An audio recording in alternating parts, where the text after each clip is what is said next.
Ya, Schoolers, sekarang kita sedang ada di Museum Nasional nih, atau Munas, yang berdekatan dengan Monas. Awas, hati-hati tertukar ya, Schoolers. Ya, hati-hati, jangan sampai ketuker ya, Schoolers. Kali ini kita bakalan mengeksplor isi dari Museum Nasional atau Museum Gajah. Kebetulan gajahnya ada di belakang kita nih, ikonnya, Schoolers. Oke, Schoolers, tapi sebelum mengeksplor, ada baiknya kita kenalan dulu nggak sih, guys? Iya dong. Oke, kita kenalan dari... Saya Adit. Saya Marista. Gue Apip. Saya Widi. Saya Tian. Oke, Schoolers, pokoknya simak sampai habis ya. Don't go anywhere Because my travel, my tugas. Museum Nasional Indonesia terletak di Jalan Medan Merdeka Barat nomor 12, Gambir, Jakarta Pusat. Dilansir dari Jakarta Traveler, Museum Nasional Indonesia juga sering disebut Museum Gajah karena di depan museum ada patung gajah pemberian dari Raja Chulalongkorn dari Thailand yang mengunjungi Museum Nasional Indonesia pada tahun 1871. Deskripsi tentang patung gajah juga ditulis menggunakan 4 bahasa.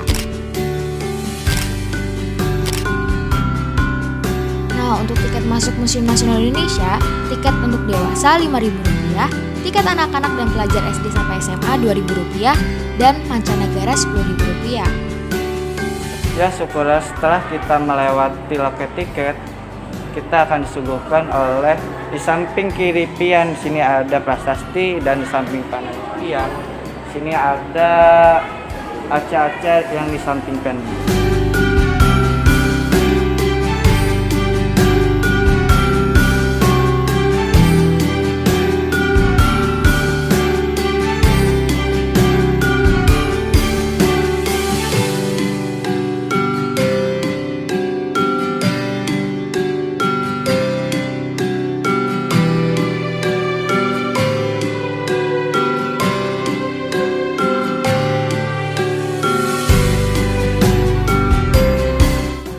Nah, Schoolers, ada yang unik loh di Museum Nasional, yaitu di beberapa arcanya telah dilengkapi dengan tulisan braille atau huruf-huruf braille, yaitu huruf-huruf yang bisa dibaca oleh penyandang tunanetra.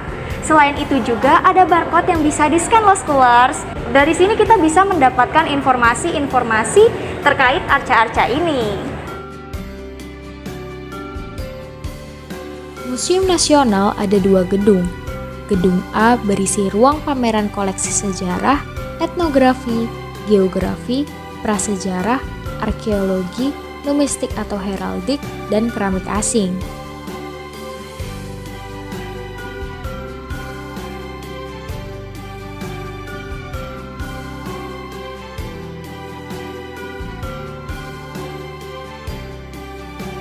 Ya, Schoolers, sekarang Wiji berada di Museum Nasional yang berada di Gedung A. Di Gedung A ini terdapat galeri wayang, galeri topeng, senjata, dan sejarah Museum Nasional ini.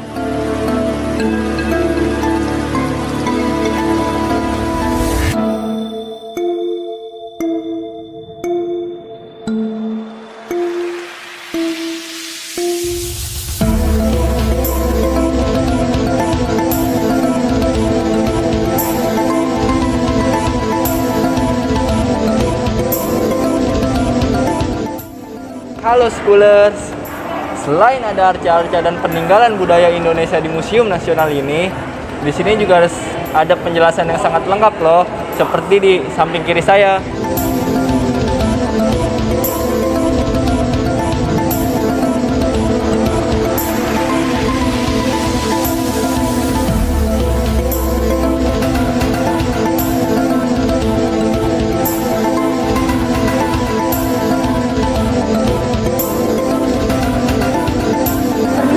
Boleh minta waktunya dengan kakak siapa?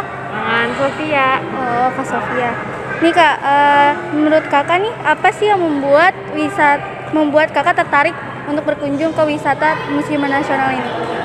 Jadi Museum Nasional ini seperti yang aku udah kelilingi gitu ya, sama lihat-lihat juga dari ulasan pengunjung itu koleksinya banyak sekali, dan koleksinya ini kayak punya nilai pengetahuan yang sangat tinggi gitu ya. Dan disajikan dengan cara yang sederhana, juga ada penjelasannya gitu. Jadi menurut aku gitu, kenapa jadi sangat wajib dikunjungi itu karena dalam satu kali kunjungan dengan biaya yang juga sangat terjangkau itu kita bisa menambah wawasan segitu banyaknya gitu. Oke Kak.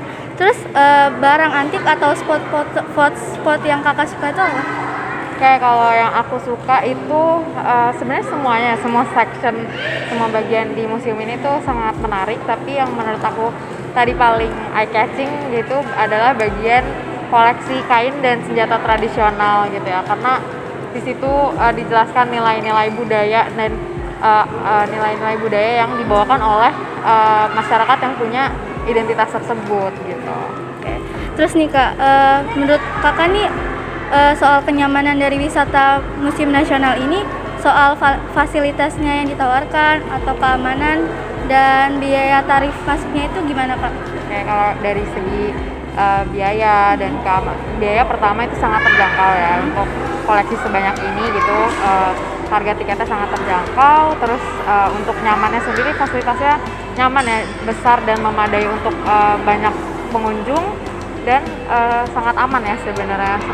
Di setiap bagian pun ada penjagaan gitu. Oke Kak, itu aja Kak, makasih banyak. Ya, makasih.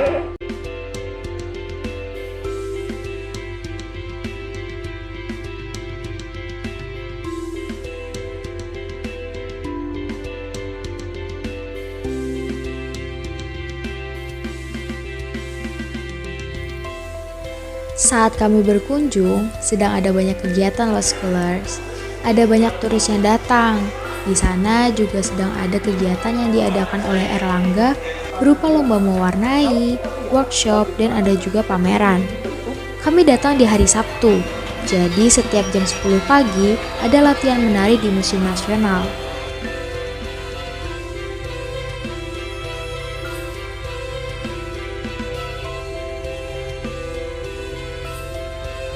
Dengan siapa nih? Terus? Dengan aku ya. Oke. Nih Kak, menurut Kakak, kenapa sih Kakak tertarik buat mengunjungi Museum Nasional ini? Kebetulan kalau hari ini pun karena aku anak SMA juga, anak PS, jadi aku lagi mencari-cari tahu dan kebetulan materi yang sedang dipelajari adalah tentang sejarah juga. Kayak gitu.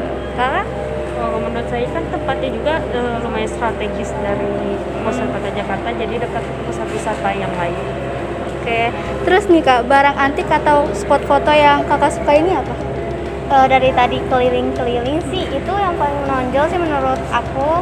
Jadi itu kan kayak Kapal ya, dari perahu Papua. gitu dan itu Perahu kayak bagus aja gitu, spotnya besar kan, kayak bagus aja. Terus ada juga tadi kayak baju terbuat dari kulit kayu, itu menurut aku bagus banget sih. Kalau di zamannya itu udah bagus banget. ya dari daerah tadi Iya. Sulawesi Tengah kan dari Terus nih Kak, menurut Kakak soal kenyamanan di wisata ini, kayak keamanan atau fasilitas yang ditawarkan dan biaya tarif masuknya itu gimana? Bagus sih, kayak worth it aja gitu, strategis juga, tempatnya enak juga, adem juga ya. kalau untuk biaya masuk juga untuk museum gede ini kan tergolong murah sebenarnya. Sama parkir tadi ya menurut saya kan cukup segitu, jadi ada fasilitas kayak kamar mandi, musola sejauh ini bagus sudah sampai atas ini Dan bersih. kayaknya puas banget aja liatnya kayak gitu. Untuk penelitian. Oke, itu aja Kak, terima kasih.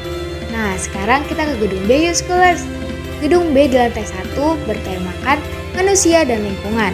Di sini scholars akan mendapati banyak informasi mengenai manusia purba, fosil, dan lain sebagainya. Setelah itu, scholars bisa ke lantai 2, 3, dan 4 menggunakan lift.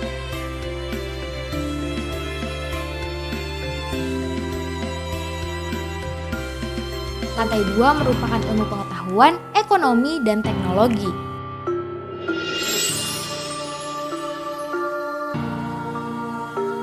Di lantai 2 ini terdapat banyak koleksi mengenai 3 hal tersebut.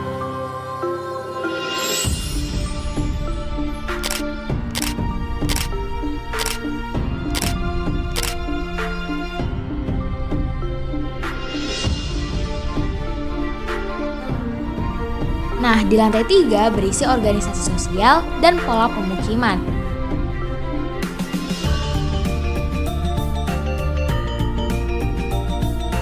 Di sini, scholars bisa mendapati tempat tinggal dari masa ke masa.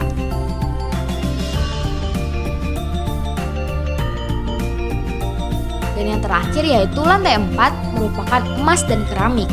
Di dalam ruangannya, scholars tidak diperbolehkan untuk memotret maupun merekam. Salah satu alasannya karena di lantai ini banyak koleksi yang hanya ada satu di seluruh dunia.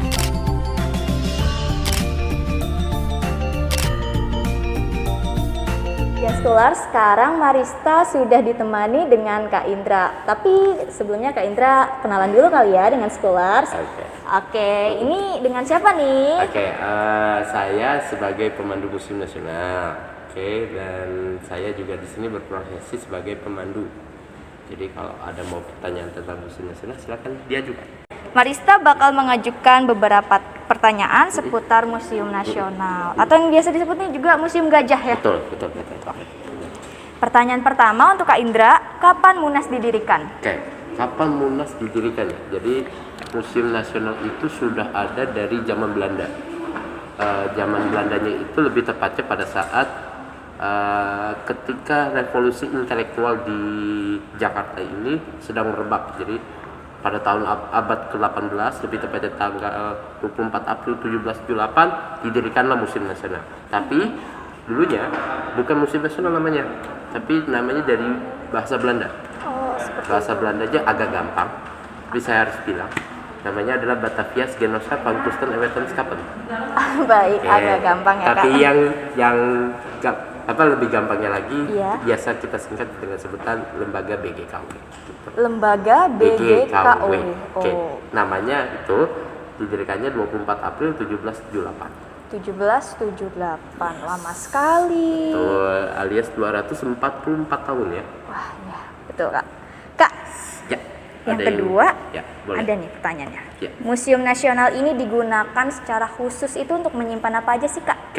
Kalau untuk museum itu secara khususnya menyimpan yang pasti adalah benda-benda purbakala. Yang jelas, tapi benda-benda purbakala ini bisa diklasifikasikan dengan digolongkan yaitu koleksi yang sudah tidak ada di Indonesia lebih dari 50 tahun. Misal contoh, HP kamu nih. Iya. HP kamu misalnya ini udah hilang 50 tahun, setelah itu baru bisa dimuseumkan. Gitu, itu benda purbakala. Jadi kalau misalnya nanti suatu ketika misalnya ada museum mainan gitu atau HP gitu, itu pasti yang dari 2000 di 2022 nanti baru akan ditampilin tahun 2122-an. Misalnya kayak gitu. Nah, itu secara umumnya. Tapi kalau untuk Museum Nasional sendiri lebih tepatnya adalah yang mengumpulkan berkaitan sama peninggalan kerajaan sama prasejarah. Kerajaan dan prasejarah. Ada berapa ruangan dan bisa nggak sih Kak tolong disebutkan ruangan-ruangan yang ada di Museum Nasional? Banyak sih sebenarnya. Jadi gini, kalau untuk menyebutkan museumnya satu persatu sebenarnya banyak banget, karena Museum Nasional ini termasuk museum terbesar se-Indonesia loh, dengan luasnya 26.500 meter persegi. 26.500 meter persegi, bahkan luasnya hampir sama dengan kalian dari Jakarta Barat ya, berarti tahu Citraland ya? Tahu kan? Iya. Hampir sama luasnya dengan Citraland. Wow. Hampir sama. Nah Museum Nasional ini punya ruang banyak banget. Di antaranya adalah yang di lantai ini aja ada 2 ruangan, yaitu ada koleksi emas di sebelah sana dan koleksi keramik yang di sebelah sini. Tapi untuk yang di lantai ini tidak boleh di video sebenarnya, tapi hanya bagian sini aja yang boleh. Baik. Nah, lantai 3 ada ruang organisasi sosial dan pola pemukiman, ada 2. Lalu lantai 2 ada ilmu pengetahuan teknologi dan ekonomi, ada 3 ruangan. Total ada 4, ada 7. Lantai 1 itu berkaitan sama manusia purba, jadi ada 8. Itu baru gedung B, baru gedung kedua. Gedung pertama lebih banyak lagi. Untuk yang gedung asli ini ada ruang suku bangsa Indonesia. Ruang suku bangsa. Yang kedua ada ruang patung-patung leluhur. Patung leluhur. Ada berapa tuh total tuh? Ada 10 ya? Mungkin ya. Lalu selanjutnya ada ruang perjuangan kemerdekaan Indonesia. Lalu ada ruang mural atau lukisannya museum. lalu ada ruang hasil agraris dan agraris sama maritim, Iya. lalu ada ruang Islam, lalu ada ruang perunggu, ada ruang prasejarah, ada ruang keramik, ada ruang tekstil, ada ruang wayang, ada ruang senjata, ada ruang alat musik, sama ruang taman arca. Total ada berapa tuh? Banyak sekali, Banyak sekali Kak kan, Indra. iya makanya. Mengelilingi satu museum Indonesia sama dengan seperti satu museum nasional sama aja kayak mengelilingi satu Indonesia Betul, di zaman betul, dulu gitu betul kali sekali, ya. betul sekali. Kalau menurut saya sih emang kayak gitu. Oke. Ada lagi? Silakan. Ada Kak. Boleh. Apa yang paling ikonik dari Museum Nasional? Oke, kalau untuk ikoniknya kita ada sedikit ya. Di antaranya ada koleksi emas di lantai 4 ini. Lalu ada patung gajah. Oh ya, yang di Patung bawah, gajah di yang dari halaman Raja depan, Thailand. Chulalongkorn, betul. Namanya Raja Chulalongkorn. Lalu ada Tugu Kuyakin sampai di sana. Jadi ada 3 kalau menurut saya. Tugu Kuyakin Sampai di sana sana. yang seperti gelombang air gitu loh. Oh, itu namanya Tugu Kuyakin sampai di sana, yang banyak pengunjung foto-foto Betul di sana. sekali, Ya. betul sekali. Itu ikoniknya Itu ya. ikoniknya Museum Nasional ya. Kak Indra, Yes. selama pandemi adakah perbedaan jumlah pengunjung di Museum Nasional? Oh jelas, kalau itu jelas. Jadi Museum Nasional itu kebetulan juga terdampak pandemi juga kan pasti. Dan pada saat sebelum pandemi dan setelah pandemi, pada saat pandemi dan setelah pandemi, sebelumnya ada sekitaran 1.000 sampai 1.500 pengunjung per hari. Per hari. Itu sebelum pandemi, oke? Setelah pandemi bisa dihitung sama jari. Wow. Bisa dihitung sama jari. 5 atau 6 atau mungkin 10. Sama jari kaki sih bisa. Ya gitu ya kan. Nah, itu pada saat pandemi. Itu PPKM level 4, level 3. Itu bisa dihitung sama jari. Oke. Nah, masuk setelah pandemi yang level 1 atau level 2, Ya. jumlahnya signifikan, lebih tinggi daripada sebelum pandemi. Biasanya kita cuma 1.500 atau 1.000, jadi bisa sampai 2.500 sampai 3.500. Berarti lebih melonjak. Betul, karena mungkin animo masyarakatnya yang pengen keluar, ya kan, jadinya jadi membludaklah Museum Nasional gitu. Dan satu alasan utamanya lagi, Monas tutup. Kalau Monas jadi buka, mungkin terbagi. Gitu. Jadi membludaknya di Museum Nasionalnya Betul. ini. Karena berdekatan ya, Kak ya. Yes. Ada lagi. Selanjutnya karena tadi kan sempat peralihan-peralihan tuh. Terus berapa lama sih Kak Museum Nasional sempat menerapkan aturan buka tutup mengikuti PPKM? Oke, kalau untuk sempat berapa lama itu udah lebih dari 4 kali ya. Jadi berdasarkan kita itu juga mengikuti arahan dari Menteri, lebih tepatnya Menteri Kemaritiman ya. Oke, berdasarkan itu kita pernah 4 kali tutup. 4 kali tutup dengan durasinya bisa bermacam-macam. Ada yang cuma 2 hari, 3 hari, bahkan yang paling lama pada saat awal-awal itu 6 bulan. Wow, itu Itu 6 bulan total. total tutup. Kita nggak pernah keluar rumah, kita masih melakukan pemanduan seperti kayak saat ini dengan melewati Zoom dan sebagainya. Nggak mungkin luring dan offline. Tapi pas setelah pandemi level 1 ini, jadinya kita bisa masuk semuanya 100% lagi dan pengunjung pun mau datang ke museum gitu. Dan pengunjung mau datang ke museum pasti ada yang membuat dia terpikat atau Betul. tertarik. Apa sih cara Munas menarik kembali pengunjung setelah corona mereda? Sip. Oke, kalau untuk itu kita Museum Nasional itu juga punya promosi di mana Museum Nasional itu kita punya ruang imersif. Nah, imersif itu dikatakan sebagai program utamanya Museum Nasional saat ini karena membludaknya jumlah pengunjung yang pengen masuk ke imersif itu.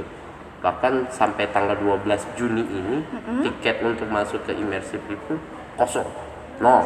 Habis ya, karena satu kali masuk itu satu sesi 35 orang, betul? Betul. Satu sesinya 35 orang dengan durasi penayangannya 30 menit. Gitu. Jadi banyak sekali dan lagi pula juga mungkin andil dari medsos juga yang membuat acara imersif ini jadi meriah gitu, dari TikTok, dari Facebook, dari Instagram juga. Gitu sih. Jadi digital ini sangat menguntungkan Museum Nasional untuk kembali menarik pengunjung ya. Oh jelas sekali. Kita Museum Nasional pun juga punya channel YouTube, punya Instagram, TikTok, Facebook, Twitter dan sebagainya. Yang bisa diikuti karena selalu update gitu ya Kak Betul, Indra. betul yang selalu update. Tapi kalau yang nggak follow nggak tahu. Betul. Gitu. Terus Kak Indra, biasanya nih di rentang usia berapakah pengunjung Munas sehari-hari? Oke, kalau untuk rentang usianya kita itu beragam ya. Jadi di antaranya kita juga ada anak TK umur 4 tahun, 5 tahun kita pernah dapat pengunjung dari rombongan PAUD, rombongan TK juga ada. Bahkan sampai yang mungkin bisa dikatakan langka. Langkanya itu adalah pernah dapat pengunjung, saya dapat pengunjung yang umurnya udah hampir 100 tahun. Hampir 100 Hampir tahun. 100 tahun, 96 tahun lebih tepatnya. Tuh. Jadi kalau untuk rentang usianya kita semua umur bisa. Semua umur bisa, dari PAUD sampai nenek-nenek, kakek-kakek juga bisa. Karena Museum Nasional sendiri tidak mengenal batasan usia, Betul, isinya ilmu dan sejarah. Betul Dan sekali. tidak ada ruginya tentunya kalau dicari Yes. tahu. Nah, kalau pengen tahu tentang sejarah makanya datang ke museum. Baik. Yes. Selanjutnya Kak Indra, adakah aturan yang berbeda dari Munas saat ini? Ya kan karena kan kita sekarang tahu nih, ini kan masih masa peralihan. Ada nggak sih Kak aturan yang beda gitu? Oke, kalau untuk aturan yang beda mungkin enggak ya. Jadi sama aja. Jadi kalau untuk pembatasan pengunjung itu tetap sama. Per satu ruangan itu maksimal ada 30 sampai 50 orang saja. Itu dengan mengikuti protokol kesehatan juga. Terus koleksinya jangan dipegang agar supaya koleksinya tidak rapuh atau rusak dan sebagainya gitu. Terus kalau untuk peraturan khususnya lain mungkin yang imersif juga, yang lebih tepatnya imersif itu peraturannya mungkin lebih tepatnya secara online ya. Jadi biar untuk mengurangi kepenuhan pada saat lagi antri on the spot gitu. Jadi diberlakukan online. Jadi itu aja sih. Seperti itu. Oh iya Kak, tadi Marista dan teman-teman itu sempat melihat ada anak-anak yang menari. Iya. Itu program dari Munas Kak atau gimana Kak? Yes, kalau untuk di antaranya program Museum Nasional itu tidak hanya imersif saja. Jadi supaya biar orang-orang pengen datang ke museum dan emang museum itu bercita-cita untuk menghilangkan stigma museum itu menyeramkan, makanya diberlakukanlah program-program publik yang untuk menarik pengunjung. Kayak diantaranya adalah salah satunya adalah kelas tari tadi. Oh, kelas tari. Nah, kelas tari itu memang program bekerjasamanya antara Sanggar Tari, nah itu lebih tepatnya Prajna Paramita sama Museum Nasional untuk menarik supaya anak-anaknya mau datang ke museum dengan sambil have fun lah. Gitu. Betul. Nah, untuk saat ini Kak Indra, lantai berapakah yang paling sering dikunjungi oleh para pengunjung? Untuk saat ini lantai berapa yang bisa dikunjungi oleh pengunjung Museum Nasional itu paling banyak ya? Paling banyak tuh lantai berapa? Oke, lebih tepatnya ada di gedung A ya, di lantai 1 itu karena terutama ada imersif sama ada tata pamer yang baru ada dari Januari 2022 kemarin. Jadi biar supaya obat penasarannya mereka terobati gitu. Jadi baru setengah tahun ya yang. Yes, betul, hampir setengah tahun. Oke, ada Kak lagi? Indra, itu mungkin yang tadi jadi pertanyaan terakhir. Tapi yang kali ini Marista pengen tahu harapan Kak Indra ke depannya untuk Museum Nasional itu apa sih? Oke, ini kayak biasanya ini ucapan penutup ya. Baik, Ucapan betul. penutup dari kayak seperti talk show dan sebagainya ya. Jadi harapannya sebenarnya gini. Kalau menurut saya ya, kalau bisa warga masyarakat Indonesia kayak menjadikan museum itu tidak ditujukan untuk hanya karena tugas, Tapi kalau bisa datang ke museum itu diharapkan sebagai lifestyle atau gaya hidup. Jangan cuma ke mall doang. Jangan cuma karena dapat tugas dari guru doang bisa datang ke museum. Tapi saya harap nanti kalau misalnya punya anak atau punya pasangan dan lain sebagainya bisa datang ke museum supaya biar tahu bahwa Indonesia adalah negara yang sangat kaya gitu. Baik Kak Indra, terima kasih untuk harapan-harapannya, semoga terwujud ya, semoga Munas juga makin ramai Ya dan Allah, kembali terima kasih seperti doanya. Amin ya. Kak Indra, Marista pamit undur diri nih. Terima kasih. Terima kasih.